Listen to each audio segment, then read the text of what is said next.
बिस्मिल्लाहिर्रहमानिर्रहीम। अस्सलाम वालेकुम नाज़रीन, आप यूट्यूब चैनल देख रहे हैं। मैं इमरान ख़ान हूँ।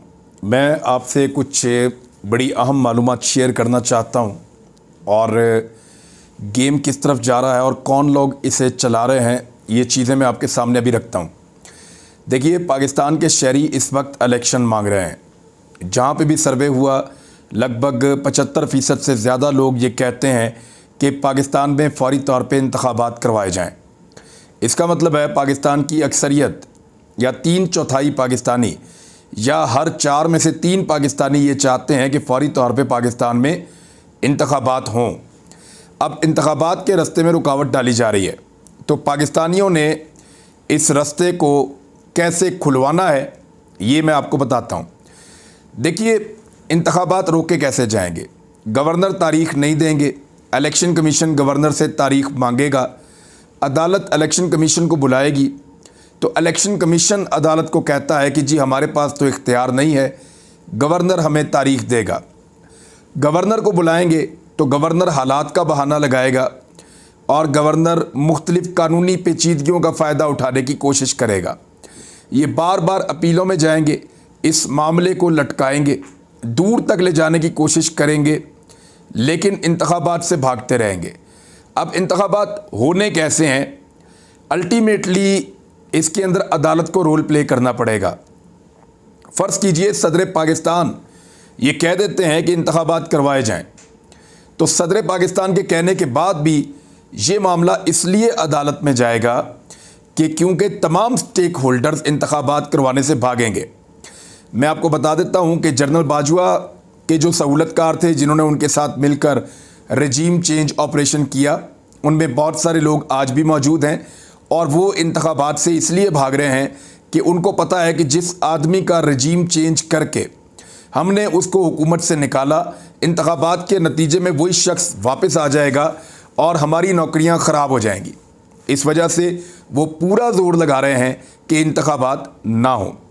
PDM की जमातें, उन्हें ये पता है कि जो उन्होंने इस मुल्क के साथ कर दिया है, जो महंगाई उन्होंने बढ़ाई है, यानी इमरान खान साहब ने कीमतें कम की थी IMF के इसी मुआहदे के मुताबिक, और IMF की जितनी रिपोर्टें थीं, वर्ल्ड बैंक की रिपोर्ट्स थीं, मूडीज़ की रिपोर्ट्स थीं, आलमी रेटिंग एजेंसीज ये कह रही थी कि ये मुल्क टेक ऑफ कर रहा है। उन्होंने कहा कि पाकिस्तान की जो इकॉनमी है वो सस्टेनेबल है, वो तरक्की कर रही है और वो ठीक सिमत में पाकिस्तान आगे बढ़ रहा है और ये चलता रहेगा। ये उन्हें लगता था, जो आलमी इदारे थे। लेकिन उसके बाद जब से ये हुकूमत बनी है, इन्होंने लगातार पब्लिक पे बोझ डाला है। पहले बोझ डालते रहे मिफ्ता इस्माइल डार साहब ने, बड़े बड़े दावे किए कि मैं आऊँगा और बोझ अपने कंधों पर उठा लूँगा, लेकिन डार साहब ने आकर गरीब की कमर तोड़ दी और ज़्यादा बोझ डाला और ज़्यादा गरीब को परेशान किया। अब मरीम नवाज़ बैठकर लतीफ़े सुना रही हैं TV चैनल्स के ऊपर। उनका ये कहना है कि डार का ये गुनाह है कि वो कीमतें कम करता है, और वो ये कह रही है कि शौकत तरीन कीमतें बढ़ाते थे, डार कम करते हैं। हद हो गई वैसे। यानी शौकत तरीन के ऊपर सबसे बड़ा इल्ज़ाम रजीम चेंज ऑपरेशन के वक्त मरीम नवाज़ और इनकी पार्टी का ये था कि इन्होंने 10 रुपये क्यों सस्ता किया पेट्रोलियम मसनूआत को। इनके ऊपर जो सबसे बड़ा इल्ज़ाम था वो ये था कि इन्होंने पेट्रोलियम मसनूआत को, यानी डीज़ल को और पेट्रोल को सस्ता क्यों किया, और इन्होंने बिजली की कीमत कम क्यों की। सबसे बड़ा इल्ज़ाम शौकत तरीन पर यह था कि इसने कीमतें कम कर दी हैं और उन्होंने उसका पैसा भी मैनेज कर लिया था। लेकिन ये कह रहे हैं कि उनके ऊपर, अब ये कह रहे हैं, पहले ये कहते थे कि वो कीमतें कम की, ये इल्ज़ाम था, अब कह रहे हैं जी वो तो बढ़ाता था। और डार साहब, जिनके लिए पूरा पाकिस्तान गवाही दे रहा है कि इसहाक डार ने तबाही फेर दी है, 2 हफ्तों में 50 रुपये से ज़ायद पेट्रोलियम मसनूआत की कीमतें बढ़ा दी हैं। ऐसी तबाही पाकिस्तान की तारीख में किसी ने नहीं फेरी। डॉलर को 270 तक तकरीबन पहुंचा दिया है। ऐसी तबाही पाकिस्तान की तारीख में किसी ने नहीं फेरी। मरीम नवाज़ कह रही है कि वो तो सस्ती कर रहे हैं चीज़ें, और डार साहब रिलीफ देते हैं तो ये उनका गुनाह है। कौन सा रिलीफ दिया है? मरीम नवाज़ साहिबा को कभी मेरे ख्याल में अपने घर का सौदा लाने का इत्तफाक नहीं हुआ। उन्हें आइडिया नहीं है कि बाज़ार में चीज़ें किस भाव पे बिकती हैं। वो जो गरीब लोग बेचारे दुकान पे जाते हैं, उनसे पूछें कि वो आटा कितने का ले रहे हैं। 55 रुपये वाला आटा जो बहुत महंगा होता था, आपके दौर में डार साहब बहुत सस्ता बेच रहे हैं, 150 रुपये तक का। चीनी महंगी बिक रही है, घी महंगा बिक रहा है, दालें महंगी बिक रही हैं, हर चीज़ महंगी से महंगी बिकती चली जा रही है। और दौर किसका है? डार साहब का। तो लोग बेवकूफ़ नहीं बनेंगे। मरीम नवाज़ ने एक और अजीबोगरीब कहानी सुना दी कि मैं फ्राई पैन को चूल्हे पे गर्म करके उससे कपड़े इस्त्री करती थी। ये किसको बेवकूफ़ बना रही हैं आप? और भाई फ्राई पैन जब आप चूल्हे पे गर्म करते हैं काला हो जाता है। आपके कपड़ों के ऊपर कोई एक कपड़ा मरीम नवाज़ जो पहन के अदालत में आई हो और उसको देखकर कोई कहे कि ये फ्राई पैन से इस्त्री हुआ है, बेहतरीन से बेहतरीन धोबी को भी आप पूछवा लें कि क्या ये फ्राई पैन से इस्त्री हुआ है, वो आपको बताएगा नहीं जी ये बड़ी टॉप क्लास इस्त्री हुई है इन कपड़ों के ऊपर, फ्राई पैन से इस्त्री करती थी। यानी कोई भी बंदा कोई भी कहानी सुना दे तो वो अपने खाते में डाल देती हैं। वो कहती थी मेरे पास नाइटी भी अवेलेबल थी, मेरे पास फ्राई पैन भी अवेलेबल था, मेरे पास चूल्हा भी अवेलेबल था। यानी ये सारी चीज़ें मौत की चक्की में। और मुझे उस चक्की के अंदर छोटी सी में इन्होंने बंद किया था। वो किसी बंदे ने वीडियो बना के बाहर निकाल दी। मुझे तो लगता है वो मरीम नवाज़ को दिखाने के लिए या किसी ताकतवर शख्स को दिखाने के लिए वो वीडियो बनाई गई थी। वो वहाँ से लीक होकर बाहर आ गई। वो वीडियो आप उसके अंदर देखें, वो इतनी सी चक्की है, उसके अंदर या चूल्हा रख दो तो या बंदा बैठेगा। मैं नमाज़ पढ़ता था, मेरा सर सामने दीवार में लगता था। तो अजीबोगरीब बातें ना करें, लोगों को बेवकूफ़ ना समझें। लेकिन अब मरीम नवाज़ ने क्योंकि इंटरव्यू देने का फ़ैसला किया है तो आपको इंटरव्यूज़ के अंदर बड़े लतीफ़े मिलेंगे, बड़े बड़े मज़ेदार लतीफ़े। और इंटरव्यू लेने वाले ने भी वैसा कमाल किया। मैं बड़ा मोतरफ़ था पहले ही सलीम साफ़ी साहब का, अब मैं उनकी और ज़्यादा क्या तारीफ़ करूँ। बड़ा शानदार उन्होंने ये इंटरव्यू लिया है। इवन ये तक कहा कि इमरान खान की अल्फाज को बकवास उन्होंने इंटरव्यू के अंदर करार दिया। तो ज़बरदस्त एक उन्होंने इंटरव्यू किया है। बहरहाल अब तरीका क्या होगा? अदलिया के आगे इनकी नहीं चलेगी। अदलिया बंद बांध देती है हर गैर आइनी काम के आगे। अदलिया अगर कहेगी कि 90 डेज़ के अंदर इंतखाबात करवाए जाएं तो फिर इनको करवाने पड़ेंगे। वो इस्टेब्लिशमेंट को भी मजबूर करेगी कि सहूलत फराम की जाए। वो सिक्योरिटी प्रोवाइड करने के लिए भी फोर्सेस को कहेंगी कि फोर्स फराम करें इलेक्शन कमीशन को। वो ROs की फरामी के लिए भी कहेंगी। तो इस तरह से पूरा का पूरा जो निज़ाम है वो अदलिया सेट करके दे सकती है अगर वो फ़ैसला ले ले तो। अब अदलिया से फ़ैसला होता हुआ दिखाई दे रहा है तो इन्होंने फौरी तौर पे अदलिया के ऊपर अटैक कर दिया है। अदलिया के ऊपर हमलावर हो गए हैं मरीम नवाज़ और उनके साथी। पीपल्स पार्टी अभी तक इस हमले के अंदर शामिल नहीं है, लेकिन मरीम नवाज़ और उनके साथी, उनका मीडिया सेल, नवाज शरीफ, ये सारे मिलकर पाकिस्तान की अदलिया के ऊपर हमलावर हो चुके हैं। अब जो पाकिस्तानी चाहते हैं कि पाकिस्तान में इलेक्शन हो तो उन्हें इलेक्शन मिलेंगे कैसे? मेरे ख्याल में आप सबको अदलिया को सपोर्ट करनी चाहिए। मुझे ऐसा लगता है कि पाकिस्तानियों को चाहिए कि अपने जजेस को सपोर्ट करें, उनके वक़ार के ऊपर समझौता ना करें। उनके खिलाफ किरदार कुशी की मुहिम चल रही है और बड़ा खौफनाक उनके ऊपर अटैक किया जा रहा है पाकिस्तान के जजेस पे। और मरीम नवाज़ ने बहुत सारी मज़ीद चीज़ें भी तैयार कर रखी हैं। तो आने वाले दिनों में वो एक भरपूर किस्म का पाकिस्तान की जुडिशरी के ऊपर हमला करेंगे। और इनकी तारीख़ है, नवाज शरीफ ने पहले भी सुप्रीम कोर्ट ऑफ पाकिस्तान पे हमला किया था। जब नवाज शरीफ निकाला गया, अभी नाअहल हुआ, तो उसके बाद नवाज शरीफ ने दोबारा से फिर जजेस के ऊपर अटैक किया।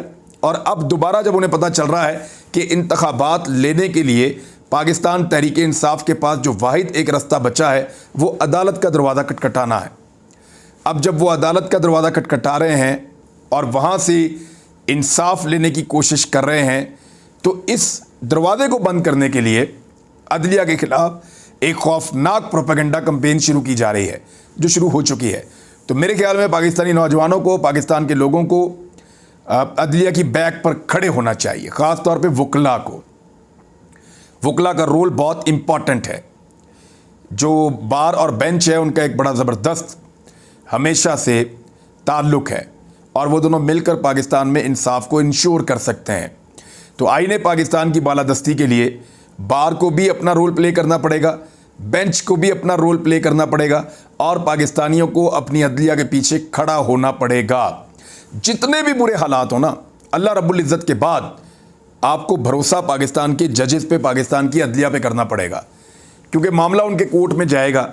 अगर वहाँ से इंसाफ होगा तो फिर ही आपको आईने पाकिस्तान के मुताबिक आपका हक मिलेगा।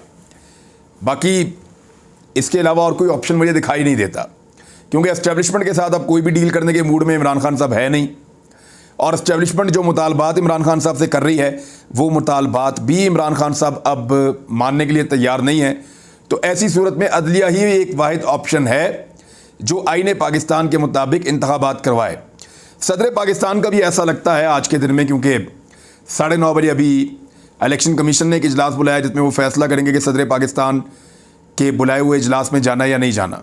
हो सकता है वो फैसला करेंगे नहीं जाना, लेकिन सदर ने बुलाया, उनको जाना चाहिए मुशावरत के लिए। और सदर पाकिस्तान की मुशावरत को ये लोग अब गैर आईनी करार दे रहे हैं। इलेक्शन कमीशन ऑफ पाकिस्तान जो है वो बड़ा हसास बना हुआ है। उनके दफ्तर के बाहर एहतजाज भी हो जाए तो साबिक वज़ीर आज़म पे दहशतगर्दी का मुकदमा दर्ज हो जाता है, गो के साबिक वज़ीर आज़म अपने घर पे बैठा हो। ये है सूरत हाल इलेक्शन कमीशन की। तो इलेक्शन कमीशन पूरी कुव्वत के साथ पीडीएम की जमातों के साथ खड़ा है। सहूलतकार पूरी ताकत के साथ पीडीएम की जमातों के साथ खड़े हैं। पाकिस्तान के मीडिया का 95% हिस्सा पूरी ताकत के साथ मीडिया के साथ खड़ा है।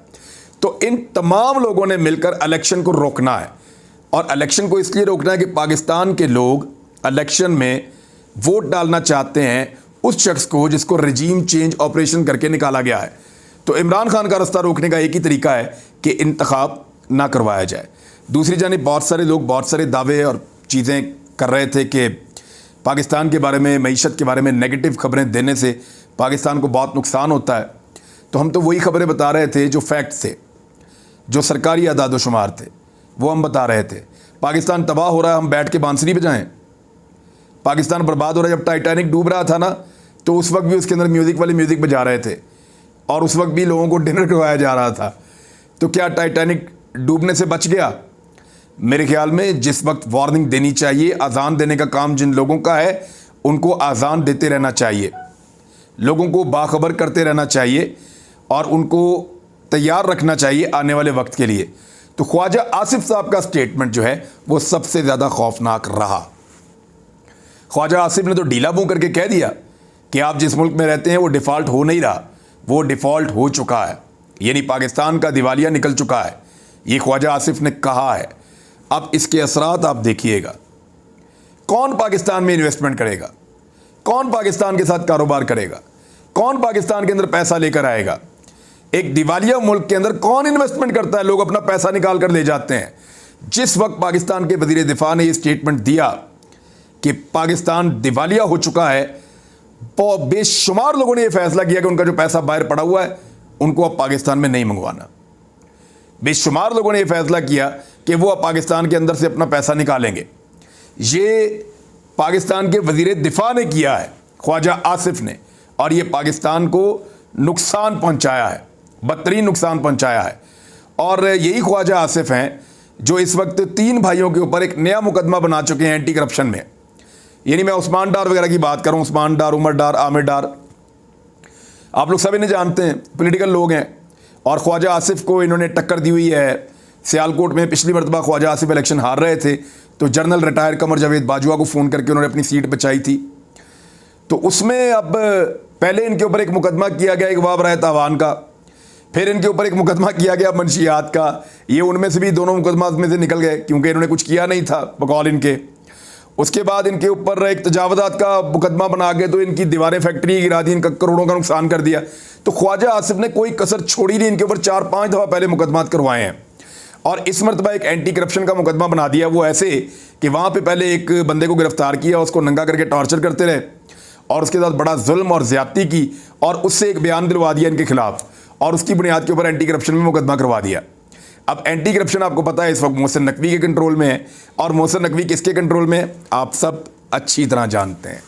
आप सबको पता है कि मोहसिन नकवी किसका आदमी है और रजीम चेंज ऑपरेशन में उसका क्या किरदार था। बहरहाल आप इससे ज़्यादा मुझे कुछ कहना नहीं चाहिए, लेकिन उस्मान डार वगैरह के ऊपर पहले भी इस तरह की चीज़ें आई हैं, दोबारा आ रही हैं, और बहुत सारे लोगों पे और भी आ रही हैं। वैसे भी जेल भरो तहरीक का मौसम है तो ये सारे गिरफ्तार तो होना ही है इन सब ने। कराची के मनाजिर हमने देखे, हज़ारों लोग जोक दर जोक इंसाफ हाउस कराची में आ रहे हैं और अपनी रजिस्ट्रेशन करवा रहे हैं गिरफ्तारी देने के लिए। इमरान खान को 200-200 लोग चाहिए हर शहर से, लेकिन हज़ारों की तादाद में लोग आकर अपनी रजिस्ट्रेशन करवा रहे हैं कि हम गिरफ्तारी देना चाहते हैं, हमने गिरफ्तारी देनी है। ये है सूरत हाल पाकिस्तान तहरीक इंसाफ के लोगों की। और जेल भरो तहरीक को नाकाम कैसे बनाना है, अब अव्वल तो ये फैसला किया गया है कि बंदे गिरफ्तार ही नहीं किए जाएंगे। तो जब नहीं गिरफ्तार करेंगे तो बंदे बैठ जाएंगे वहाँ पे, फिर उनको आप लाठी चार्ज करके उठाएंगे या गिरफ्तार करेंगे, क्या करेंगे? वाटर कैनन से उठाएंगे। अब सूरत हाल बहुत अजीब होने वाली है और ये पता चलेगा बुध वाले दिन से कि पाकिस्तान तहरीक इंसाफ की हिकमत अमली क्या होती है और बाकी लोगों की हिकमत अमली क्या होती है। बहरहाल IMF के चुंगल में पाकिस्तान को अच्छी तरह इसहाक डार साहब ने फंसा दिया है और इमरान खान साहब ने एक और मुतालबा किया, वो भी मैं आपको बता देता हूँ। डॉक्टर यास्मीन राशिद को अपने साथ बिठाकर उन्होंने एक प्रेस कॉन्फ्रेंस की और उन्होंने कहा कि CCPO लाहौर के साथ जो उनकी गुफ्तगू हुई है, इनकी ऑडियो जो लीक हुई है, अव्वल तो पता किया जाए कौन रिकॉर्ड कर रहा है। इमरान खान साहब ने कहा कि वो 2-3 एजेंसीज़ हैं जो ये कर सकती हैं, उनके पास ये सहूलत है, तो वो ये रिकॉर्डिंग कर रहे हैं और उसके बाद वो इसको लीक कर रहे हैं, तो सुप्रीम कोर्ट ऑफ पाकिस्तान को इसका नोटिस लेना चाहिए। अच्छा, इसमें डोगर साहब ने एक बात की है, उन्होंने कहा हमारे बंदे वहाँ बैठे हुए हैं। अब इसको ऐसे अभी तक फ़ैसला नहीं आया, जब तहरीरी फ़ैसला आएगा तो उसके लिए हमारे बंदे वहाँ बैठे हुए हैं। वो ये बता रहे थे कि उनके वकला या ऐसी टीम वहाँ बैठी हुई है जो तहरीरी फ़ैसले का इंतज़ार कर रही है, जब वो आएगा तो वो फ़ैसला हासिल करने के बाद ला के देंगे। अब उसको PMLN ऐसे पोर्ट्रे कर रही है कि जैसे डोगर साहब ये कह रहे हैं कि वो जज हमारे बंदे हैं, वो बैठे हुए हैं।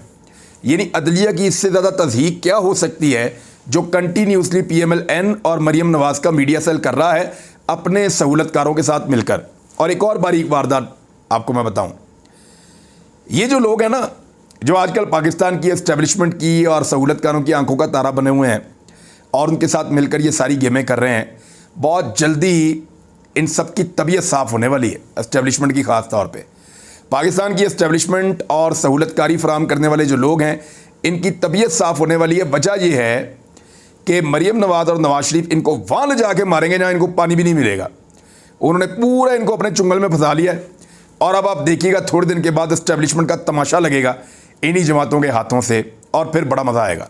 मज़ा इसलिए आएगा कि इमरान खान साहब और पंजाब के लोग पहले ही फैसला कर चुके हैं और आप जानते हैं पंजाब पाकिस्तान के 3 सूबों के अंदर एस्टेब्लिशमेंट की पहली हालत बहुत पतली थी।